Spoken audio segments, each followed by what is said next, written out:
Robbie here, Eagle Golf TV, and we're down at Hartsbourne Golf Club near Watford. And I'm here meeting one of our ambassadors, Joe Macro? Joe Brooks? What are we calling you? It's now Joe Macro, so let's just go with that. Joe Macro. It's what it's become now, so let's just go with it. So we're down here with Joe at the home of Macro Studios. We're going to go and play a 3-hole vlog and have a little bit of a vlogcast. Love it. What's that?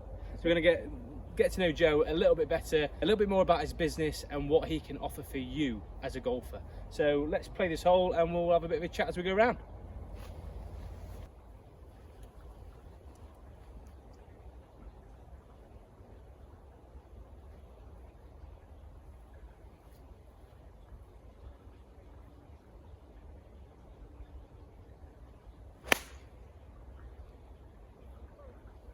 Barely.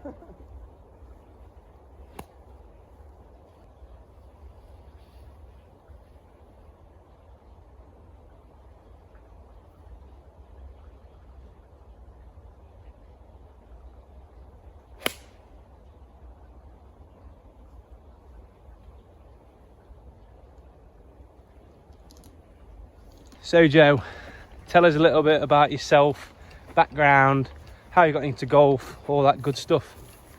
Yeah, so background, I mean, been working with athletes and general population for years and years and years, coaching people. So originally started working with individuals with chronic diseases and illnesses, disabilities, chronic conditions, and then took that a bit further to start managing gyms and managing groups of personal trainers.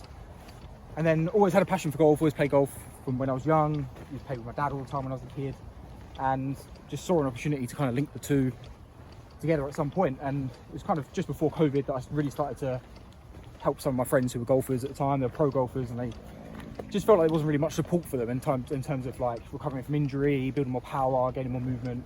So I just started to help some of them randomly. Saw a result and thought there might be something in it. So slowly started to build that up, and then during COVID was the big time for me. Obviously all the gyms closed, there's nothing going on, and just saw an opportunity to try and help golfers that were stuck at home with nothing to do with what they could do, which was be at home and do some exercise, do some movement.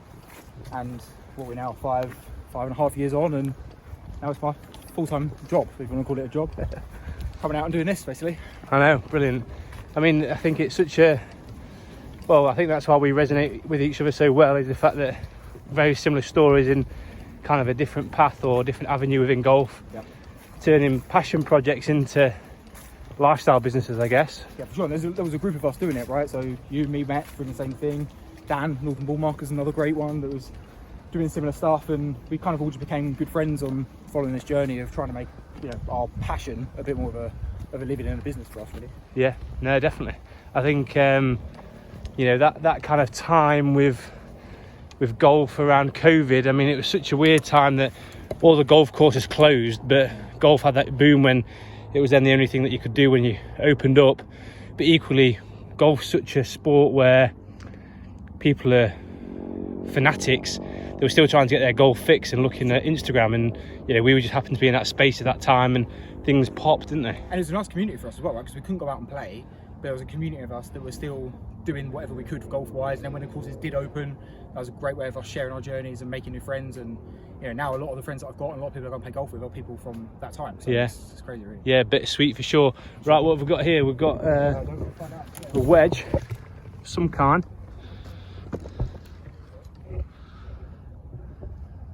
131 up to a tad.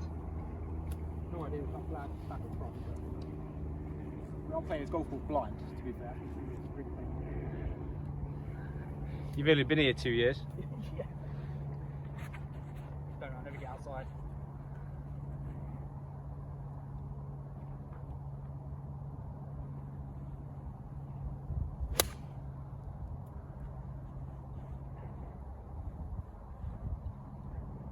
Yeah, Pin eye left, good shot.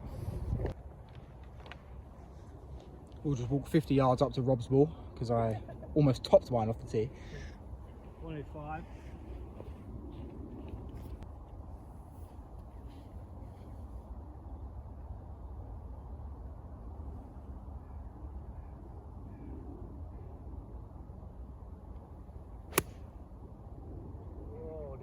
Go, Tab. Go. Bad swing. With this guy's short game, nothing is ever an issue. Just saying to Joe, I'm just trying to use left loft on my chipping at the moment, just to test it, how it's going. Not sure if this is the right scenario to do it or not, but we're going to give it a try. We've got 50, trying to land it about 10 yards on the green and release it to the hole. Flew out. We'll get there eventually. Shout out for the combination of Winter Golf and Mr. Northern Ball Markers. So we're gonna use a little tool. Nice little divot tool, that. Well, I'm gonna kill him because instead of using a marker, I'm gonna use one of his tees.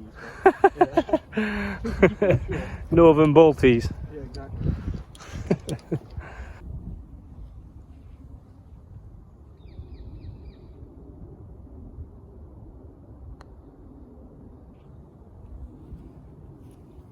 Pace.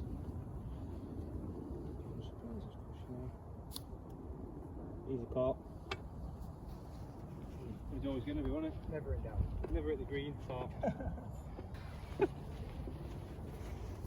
Hey Joe, obviously you said you've played golf pretty much all your life. What's your skills like? What's your handicap at the minute? I know you've been working hard on the game. Yeah, so I played when I was a kid. I used to go to the driving range with my dad a lot, so I never really played like properly.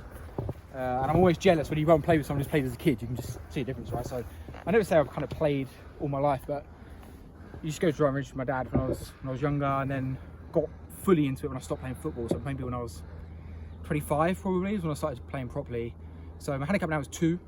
I'm working, pretty hard on trying to get that down now. Yeah. And my goal really is just to be able to go anywhere, because I travel lots of different countries and do stuff. I just want to have no handicap and give everyone a game off no handicap as the overall goal for my golf, really. Yeah, nice one. And you're doing what to get down? Swing, technical? Yeah, mixture of swing stuff. So I work a lot with Jack Seaman on more the technical side and cool strategy side, and then just loads of practice stuff, loads of stuff we've learned from Coach, and then just trying to put some good principles into practice and just try and practice consistently and with as much kind of purpose as possible in that, really. Yeah, well, it's definitely working, because I think you come down 3 or 4 shots the last year or 2. Yeah, I think I was 5 this time last year. This year 2 at this point last year. So if you get from 5 to 2 is quite hard. And to do that in 12 months is pretty decent. Definitely. I think 3 shots is different if it's 18 to 15 than it is then 5 to 2, because if you think about the percentage, it's a lot harder. So yeah, you've done a cracking job, mate. You can tell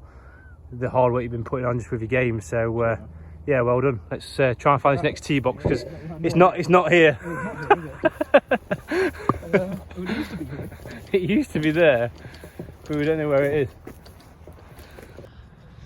Looks like we've got some winter maintenance on this tee box, so we're just teeing off from this edge of the fairway.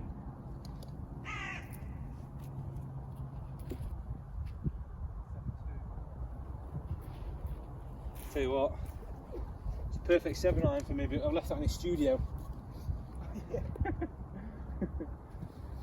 Downwind, downhill, we might be able to squeeze in 8 somewhere close.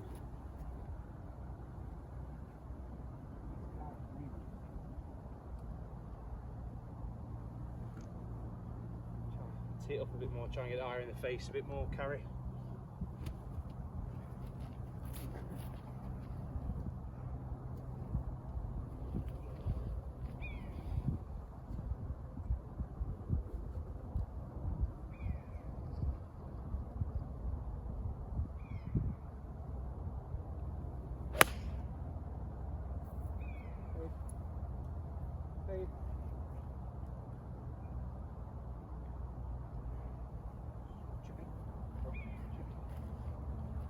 Pulled it a smidge.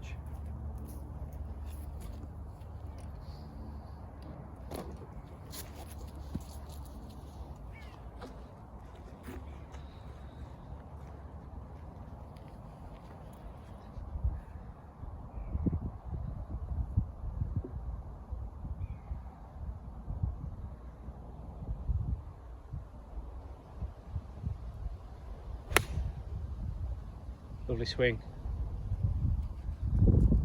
Great shot.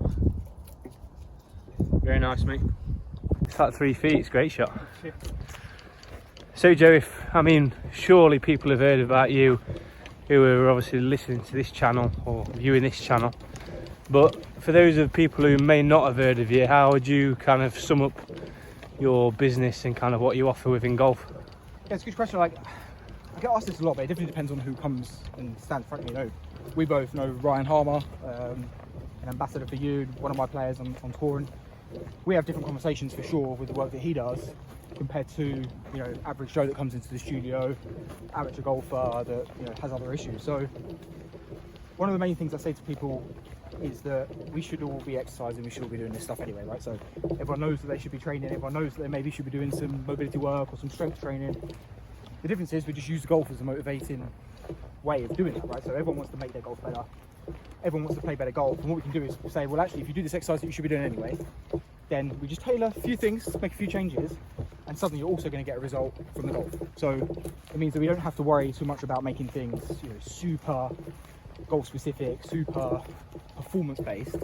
It's more just around doing all the things we should be doing, covering all the boxes we should be doing, and then add a little service on that. So basically the way I do is I help golfers, amateurs, pros, whatever, play better, enjoy the game, and get fitter and healthier while doing that, basically. Brilliant. And do you do that kind of in person, online?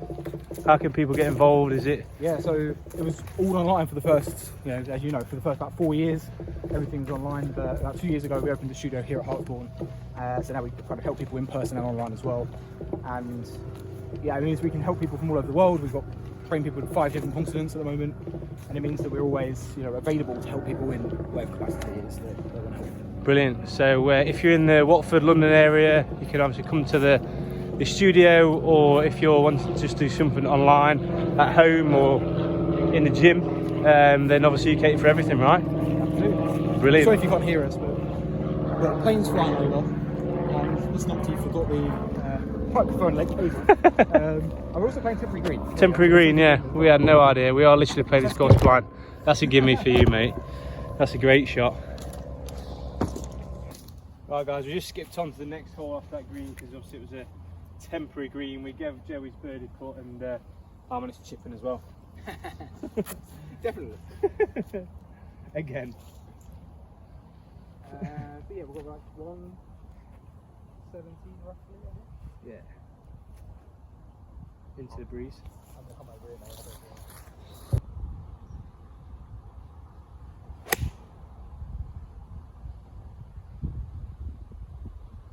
Go on, go left. Trap. What did you do at 6? It's probably a little bit too high, I think. Yeah. The wind's up there. Strike. Go a little. Go. Go. Oh, next to each other. Wind up there. Windy. I went to a place with my irons. It kind of served me well for the season, but it's a slippery slope where I basically did not hit full iron shots into green. Yeah. I was just knocking everything down. Yeah.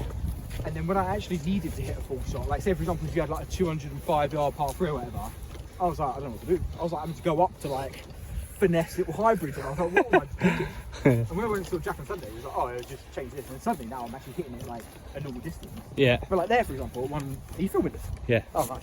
I was like there, for example, I would before have been like knocking down 5 irons or trying to punch things up there. And now it's going to take me a bit of time to get used to actually trying to hit slightly fuller shots again. But Yeah. obviously it's good when it's windy, but Yeah, it's good. I think we were just talking off camera a little bit ago about, you can get yourself back in tendencies or stuff on the golf course. And then I think when you're playing in wind in certain conditions, it accentuates it even more. yeah. And then you've got to then spend some time to kind of go backwards again. Yeah, and my golf was very windy, so always we're having to kind of hit punchy shots. It's quite hard to get out of the habit of hitting a punchy shot when you actually need to hit the ball. Yeah. We're about 15 yards short, so if anyone knows a girl fitness coach, where I work on speed, we probably both need it. So yeah, we'll have a little chip.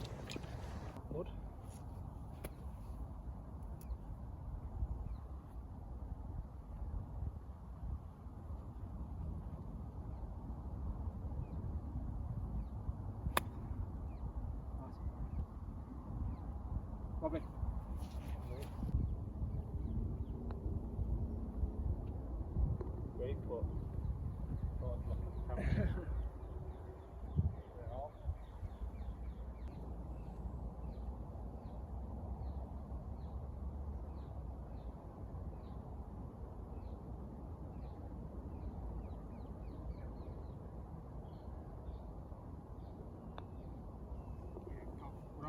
Cheers, mate.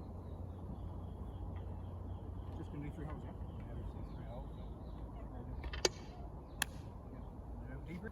So guys, 3 holes there. Joe won one up with his birdie on the last. I couldn't really give myself a chip from 30 feet. So, but yeah, no, thanks very much, Joe, for the day. We've filmed some content which we'll be releasing after. Some on Joe's channel and some on our channel. So what else is going on, Joe, in the next couple of weeks, months? Any? Yeah, just trying to help more people with a little bit more content. We're trying to do a lot more on YouTube as well, similar to you. Just trying to get a lot more kind of free, accessible stuff out to people. So things like, you know, if people have got shoulder issues, back issues, knee issues, whatever, they can hopefully go on our channel and find a little bit of a solution for them without necessarily having a budget to go and see someone specifically. So go and check that out. We're trying to put as much free stuff out there for people to kind of get kind of free access to help, basically. It's basically what we're trying to do this year. Nice. Yeah, so make sure you go and follow Macro Golf, Joe Macro. You've got Sam that works with you as well. Also check out some of Joe's retreats as well that he does. He's got one coming up in Portugal in the next few weeks, so make sure you kind of follow him to kind of get access to any of those. They are fantastic value for money and great trips. So yeah, thanks very much again, mate, and we'll see you soon.